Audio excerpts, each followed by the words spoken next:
Hello everyone, welcome to my YouTube channel. Students, जैसा कि आज का टॉपिक है हमारा ए thing of beauty.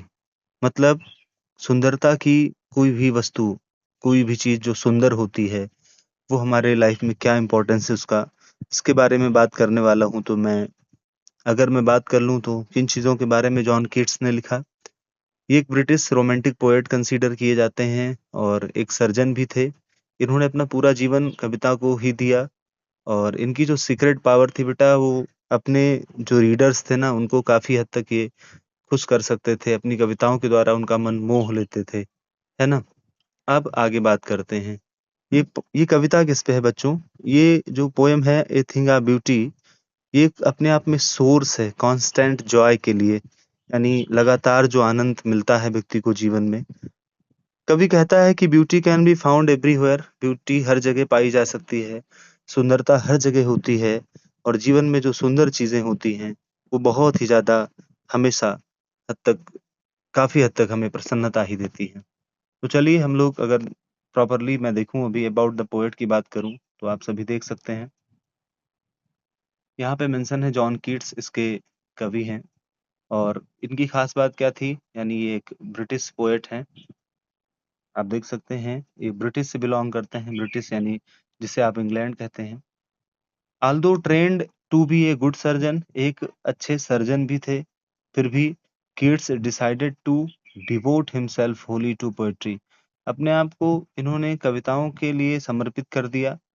Keats secret, जो कीट का रहस्य था, हिज पावर टू स्वे एंड डिलाइट द रीडर्स, अपने जो भी पाठक हैं यानी कि जो पढ़ने वाले रीडर्स हैं इनके, उनको प्रसन्नचित्त कर देने वाली इनकी कविताएँ होती थीं।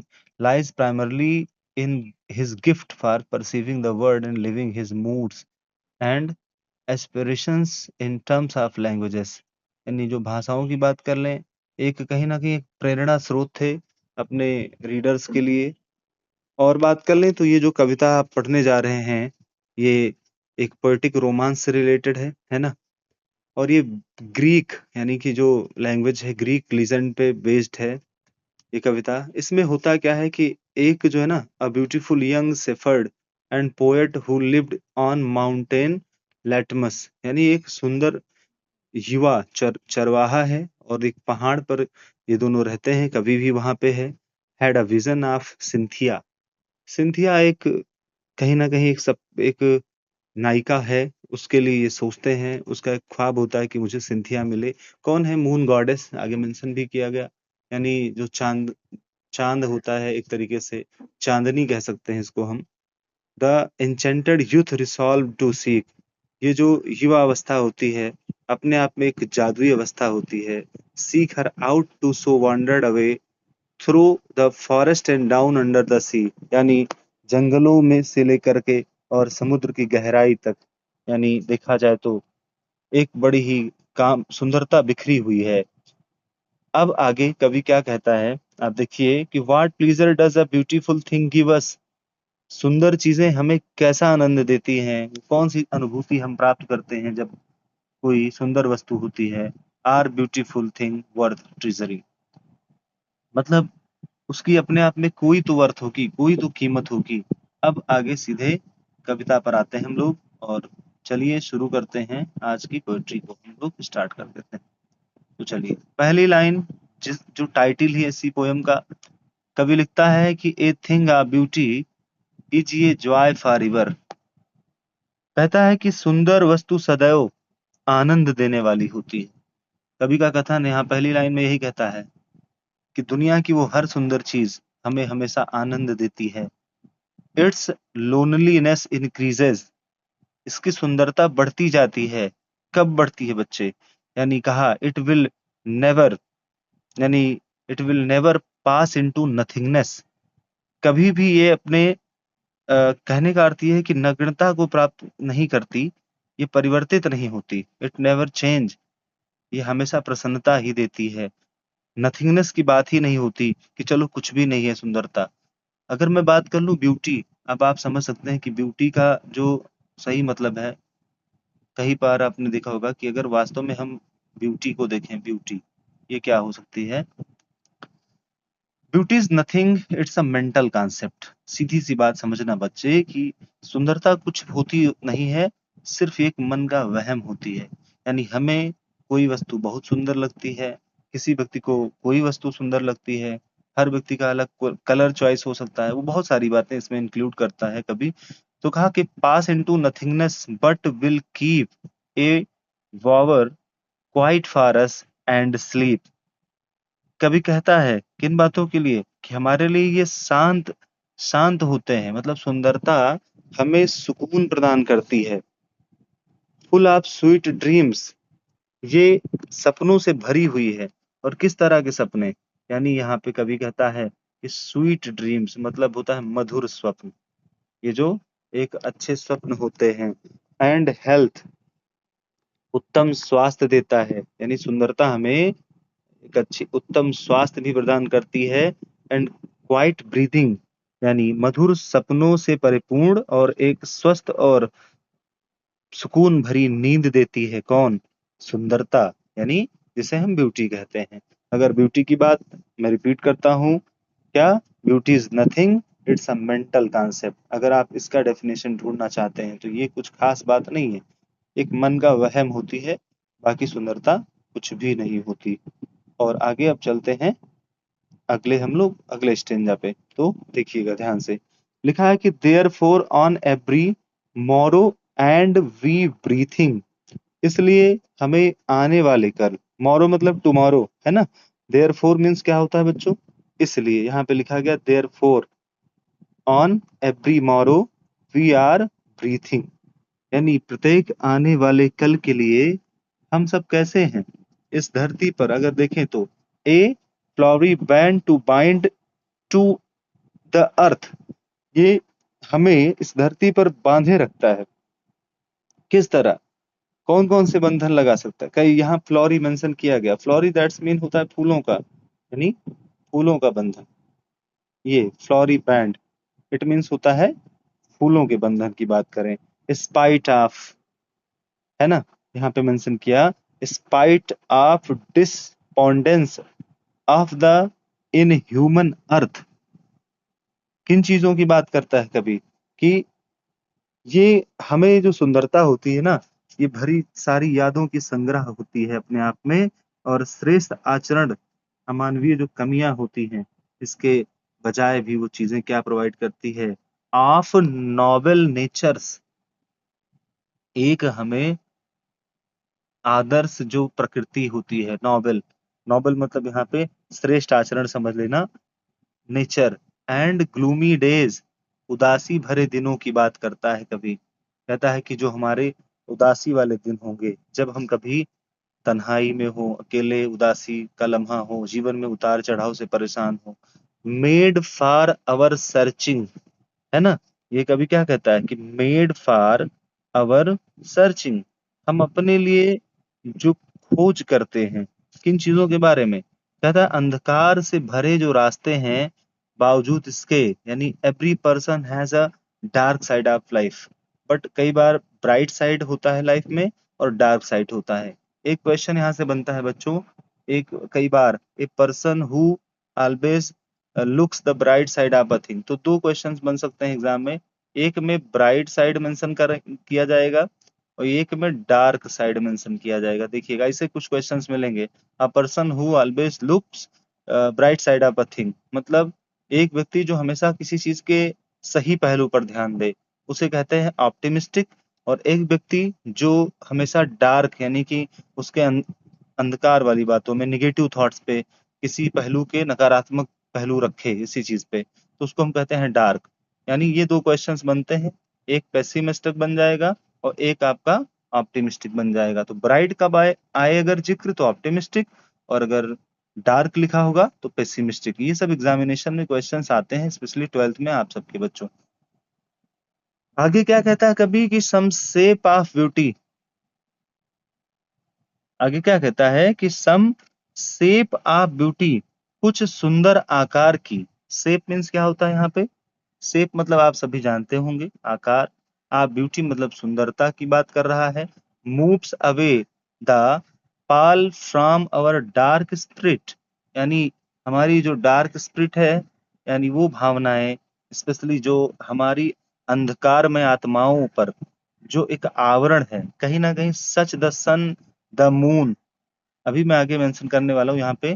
फ्रॉम अवर डार्क स्पिरिट का मतलब समझना, डार्क स्पिरिट को अपनी सरल भाषा में हम समझ सकते हैं वहम। जो हमारे लिए एक वहम होता है ना, लोग कहते हैं एक वहम हो गया हो किसी व्यक्ति को, तो उसी को हम बोलेंगे dark spirit. Such the sun, जिस तरह सूरज, यहाँ पे आगे ध्यान दीजिएगा, such the sun, the moon, जिस तरह सूरज, चंद्रमा, ट्रीज ओल्ड, यानी पुराने घने जो वृक्ष हैं, एंड यंग, और जो नए पेड़ हैं, कम आयु के वृक्ष जिन्हें आप कहेंगे यंग ट्रीज, स्प्राउटिंग ए शेडी बून, ये क्या करते हैं, एक नए घने छाया का निर्माण करते हैं, एक हम सबको जैसे छांव देते हैं। फॉर सिंपल सीप, किसके लिए, फॉर सिंपल सीप मतलब होता है यहाँ पे भोले भाले जो भेड़ हैं, एंड सच आ डैफोडिल्स, यानी जो भेड़ हैं, और डैफोडिल्स एक जो फूल का नाम है इसका, यानी अगर देखें तो इसको कहते हैं कोका वेल अपने आप में, लेकिन हिंदी का एक शब्द नहीं बल्कि इंग्लिश का वर्ड है डैफोडिल्स। एक नरगिस का फूल समझिए, एक फूल की तरह होता है, तो कहा उस फूल के लिए एक प्रकार का जो फूल होता है। अब आगे हम लोग चलते हैं, देखते हैं अगले स्टेप इसमें क्या है। With the green world they live in, किस तरह का, यानी इस हरे भरे संसार में, विद द ग्रीन वर्ल्ड मतलब हरे भरे संसार में, दे लिव इन, वे साथ रहते हैं, एंड क्लियर रिल्स, कहाँ पे रहते हैं, और जो छोटी क्लियर एकदम स्वच्छ छोटी नदियां होती हैं, रिल्स में से होता है यहाँ पे छोटी नदी, आप देखिएगा एक यहाँ पे लिखा गया रिल्स, ये आपका यहाँ पे इसका मतलब होता है छोटी नदी, आप समझिएगा। चलिए अब आगे हम लोग बढ़ते हैं बच्चों। दैट फॉर देमसेल्फ, यानी रिल्स की बात करें, that for themselves a cooling covered make, उनके लिए क्या होता है, यानी जो खुद में इस संसार में जो छोटी नदियां हैं, वो किसके लिए, तपते गर्म मौसम और विरोध जो ठंडी का महीना हो, है ना, कूलिंग, कूलिंग मतलब क्या होता है, ठंडक, और ये क्या करते हैं, कन्वर्ट मेक, एक तरीके से इनको पनाह दे देते हैं, है ना, जेंट द हॉट सीजन, और कब, जब कभी तपती मौसम की बात हो, यहाँ पे यानी भयंकर दानवी यानी गर्मी का सीजन हो और बहुत भयानक, आपके लिए तपती हुई दोपहरी हो, गर्मी हो, यानी gainst hot season, it means काफी भयंकर वाली गर्मी जब हो, तो क्या होता है, the mid forest brake, the mid मतलब मध्य में, बीचों बीच, और ब्रेक जंगल में एक ऐसी झाड़ियां होती हैं जिसमें क्या होता है, rich with a sparking of fair musk rose rose blooms, जिसमें पता है एक गुलाबी यानी गुलाब का जो फूल है, वो कलियों का उसमें अपने आप में फैलाव रहता है, और क्या होता है, उनकी जो ब्लूम्स जो सुगंध है ना, वो बिखरी होती है। अब आगे हम लोग चलते हैं, लिखा है, यानी आप ध्यान दीजिएगा, ये अंतिम स्टेंजा हो सकता है आपके लिए। We have imagined, we have imagined मतलब हमने कल्पना किया कई बार, यानी हम सोचते हैं कई बार इस चीज को, क्या, फॉर द माइटी डेड, हम कल्पना करते हैं कब, अपने जो महान, जो माइटी मतलब होता है सर्वशक्तिमान ताकतवर जो लोग थे इस दुनिया में, जो हम लोगों को अलविदा कह गए। आल लवली टेल्स, उनकी जो कहानियां हैं, आज भी उनकी कल्पनाएं, वो प्यारी सी कहानियां जो हमने कभी सुनी पढ़ी समझी, that we have heard and read, आगे यही बात लिखी गई, वी हैव रीड हर्ड मतलब हमने सुना, और रीड मतलब पढ़ा, है ना, एन इंडलेस फाउंटेन्स, अनंत जो हो, इंडलेस मतलब जिसकी कोई सीमा ना हो, असीमित हो, कोई अंत ना हो, endless fountain of immortal drink, यानी ये जो अनंत फाउंटेन है, कहने फाउंटेन का अर्थ क्या होता है बच्चों, फव्वारे को कहा जाता है फाउंटेन, फाउंटेन जो है ना इंडलेस है, इमॉर्टल ड्रिंक, एक ऐसा पेय पदार्थ जो अमृत के समान हो, है ना। इमॉर्टल ड्रिंक मतलब आप समझिए जिसे पीने के बाद व्यक्ति अमर हो जाए, अर्थात वो क्या होता है, अमृत को कहते हैं इमॉर्टल ड्रिंक। ठीक है। pouring into us pouring into sorry unto us from the heaven drink, ये किस तरह का होता है। हेवन मतलब ये होता है बेटा स्वर्ग से। पॉरिंग माने होता है एक तरीके से हमारे ऊपर जो एक अमृत है उसका बरसना, उड़ेल देना होता है। वैसे पोर माने उड़ेलना देना। फ्रॉम ऑन टू अस हमारे ऊपर, फ्रॉम द हेवन ब्रिंग कहाँ से वो आता है, स्वर्ग के किनारे से हम सभी को, यानी ये जो फवारा है भिगोता है, प्रसन्नचित करता है। अब आप इस पोएम को समझ गए होंगे बच्चों। इसके एग्जामिनेशन में स्पेशली आपके लिए बहुत ही, यानी इसका जो फर्स्ट स्टेंजा है बहुत इंपॉर्टेंट हो सकता है, और बाकी ओवरऑल ये पूरा चैप्टर ही यानी पूरा पोएम बहुत आपके लिए इंपॉर्टेंट है। अगर मैं बात कर लूं इसके सेंट्रल आइडिया की, तो इसका सेंट्रल आइडिया एक बार आप बहुत अच्छे से प्रिपेयरिंग करिए। स्टेंजा बेस्ड क्वेश्चन आंसर आते हैं उनकी तैयारी करेंगे तो 6 मार्क्स आपको स्टेंजा बेस्ड क्वेश्चन आंसर से मिल सकते हैं, प्लस आपको 4 मार्क्स मिलेंगे आपके सेंट्रल आइडिया से। तो मुझे उम्मीद है कि आप ये चैप्टर अच्छे से समझ गए होंगे बच्चों। आई होप कि नेक्स्ट वीडियो का आपको वेट रहेगा। आप जरूर कमेंट करके बताइए कि आपको आज का क्लास कैसा लगा। बहुत बहुत धन्यवाद। Good bye.